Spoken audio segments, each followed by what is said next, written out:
Good morning. Good morning. This really irritates me. Welcome to the Keto Mom page. All right. I know what you're thinking. Wow. Stephanie is really late. I'm late by choice. We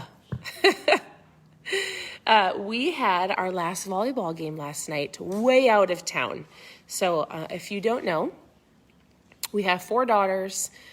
2 of them ventured into volleyball this year, and one was in high school volleyball, on the 10th grade team. And let me tell you, if you, like me, have a high schooler and then a junior higher, and if your town is any type of size, we live in a pretty small town. I'm saying all of this because I want to show you, I will tell you why.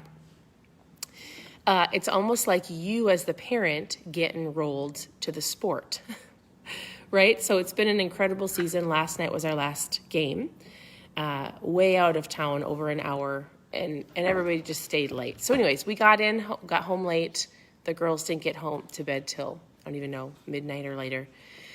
We all decided to sleep in, so my alarm clock went off to get up in the morning. Good morning. No, you should go brush your teeth. We all slept. And so I woke up and I was like, oh, I promised I was going to do my mindset morning at 7:30. And my husband's like, or you can just say, guess what? I'm working on my AQ again. No, we slept in. It actually felt great. Oh my goodness, it felt so great. So we all slept. So anyways, as you're tuning in, where are you tuning in from? We are just getting our day started. And it's great. I was thinking this morning, so if you're tuning in, oh shoot, you know what? I don't have my book that we're going to do starting on Monday. We're going to start that book called Breaking Daylight, and we're going to be doing the book. We'll start on Monday. And so I was thinking, what could I share with you? The last couple of days we've talked about EQ, we've talked about AQ, and there is a book that I'm going to show you that is, I say, one of my all-time favorite books. You guys, I have so many favorite books, but this book is hard to get, and I probably will never do it here on the page because you physically can't get the book, and if you do, you pay a ridiculous amount of money for it. So, but I am going to read something out of here for you. So I have a thought for you this morning. This book. So this book is called The Pursuit. The author is Dexter Yager, and the only reason that we got this book and a whole bunch of these books, we actually bought 100 of them for our team, is I got a hold of one of the people that distributed the books, and there was only like 100 left in the warehouse that they had. So you can find it on Amazon, but I saw one of these books going for $900 once. There was one that was like $400, and so if you find the book and you find it for a reasonable price, it is really, really a great book. So here's what it is, if you want to take a screenshot. If you're just looking for it's an easy read, easy to understand. It is an incredible book. So this is what it is. Take a screenshot if you want to see it. But I was going to read something to you. I've highlighted it. And it's so good. If they had it, we would do this. So, so good. All right. In one of his chapters, he says, success is hard work. And so I've talked about this on the page often, but I'm going to say it again because you need to hear things 16 or 17 times before it sticks. So he says, ideas are fun things, but they don't work unless you work. He says, knowing without doing is like plowing without sowing. Ambition never gets anywhere until it forms a partnership with work. He says, so many people quit who were so much better than, he was talking about himself, sorry. He says, so many people quit who were so much better than he was. They were wannabes, but not workabees. Few dreams come true by themselves. The test of a person lies in their actions. He says, I've never heard of anyone stumbling into something big while sitting down. Even a mosquito doesn't get a slap on the back until he starts to work. And so he says, a famous poem by an unknown author states, sitting still and wishing makes no person great. The good Lord sends the fish, but you must dig the bait. The smallest deed done is better than the greatest intention. And so he says the smallest deed done is better than the greatest intention.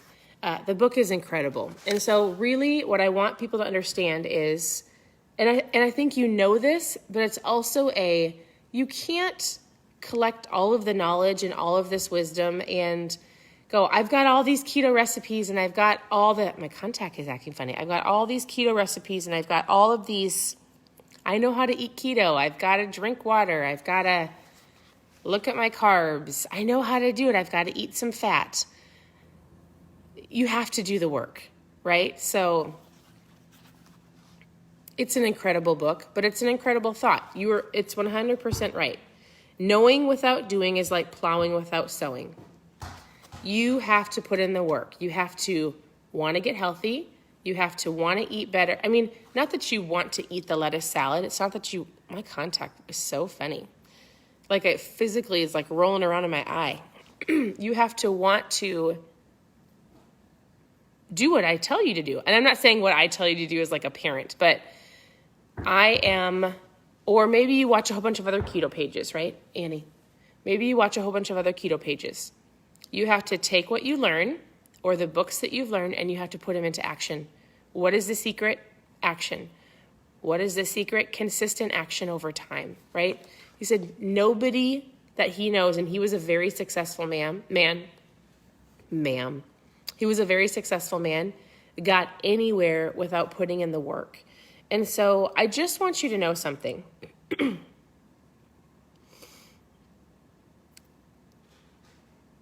I wish I could, don't eat that. I wish I could tell everybody throughout the day, oh, no, you're making a better choice. Oh, here, try this. But part of it really is you've got to have the grit, the determination, and you've got to have it here, right? We've talked about this in many of the books. You've got to want it. Do you want it? What do you want? And so lack of vision gets you nowhere. Lack of action gets you nowhere. One of the questions, so I'm doing a Q&A later this afternoon. We started yesterday of all the questions people asked about keto and low carb. And one of the questions was, how do I stay mindful? How do I get my mindset she's like, how do I stay positive, or how do I constantly keep my mindset in a positive direction? And I want you to know, being intentional about getting up in the morning, being thankful, right? Looking around your home and at your kids and at your work, yes, your work, or the things that you might go, oh, I have to. No, you get to. There's a lot of people that would love to do what you do and to have what you have globally, right? There are a lot of people. I actually got to sit for this last week. One of our friends is hosting a pastor, an apostle, a man from Uganda, who we have gotten to learn so much this week, and I've gotten to sit and ask him questions. And I asked, he's here with our church, and I asked him a couple days ago, I said, Timothy, when you come to America, I said, I'm not trying to be rude. When you come to America, do you have is it hard to go back to Africa? Is it hard to go back to Uganda, to the almost 900 children in an orphanage that you take care of? Is it hard to go back? Can you shut that door, please, Annie? Is it hard to go back and not be angry or have feelings towards America, or what do you feel? And he was like, no, because he comes here to partner with churches to help take care of those kids. He doesn't come here with a comparison eye. I'm saying that because of the comment that was asked yesterday. How do you stay mindful? He came here and he's thankful and he's grateful and he reads and he works on himself so that he can pour into those kids and his staff that take care of those almost 900 kids over there. How do you keep your mindset in a positive direction, which is ultimately going to determine exactly what he said, the work that you do, right? If you're not in a positive state of mind, and if you're not reading, and if you're not growing, and if you're not thankful, if you don't have a thankful heart, if you're not learning from others, guess what? You're going to compare. You're going to be angry. You're not going to do the work. And so Timothy comes over here with a thankful heart. He goes back to serve those kids with a thankful heart, and he's not angry. And I would say if you're comparing your life or your, let's say there's a certain way you want to look, or there's a certain, you need to be thankful. Get up every single day and go, I'm thankful for this. Look at what you already have. Look at what you get to do. Not what you have to do, but what you get to do, right? And work hard. Read. Learn from others. How do you stay in a positive mindset? It's a decision. It is a choice. Look at the sun coming in. It's a decision. It is a choice that you get to do. And so doesn't fall in your lap. You don't just get blessed with a positive mindset. You have to work on it, just like you have to work on your health every day. And you can do it if you're willing to put in the work. Exactly what he said. I'll say it one more time. He says, knowing what without doing is like plowing without sowing. Ambition never gets you anywhere until it forms a partnership with work. And so today, I would love, just be mindful. Look at what you have. Be thankful. Know that this is going to determine every action that you put forth in the day, and you have to work. You're going to have to work. So, all right, that is your thought for the day. This is an incredible book. If you're looking for a book to get just to read on the side in your home, if you can find it, it's awesome.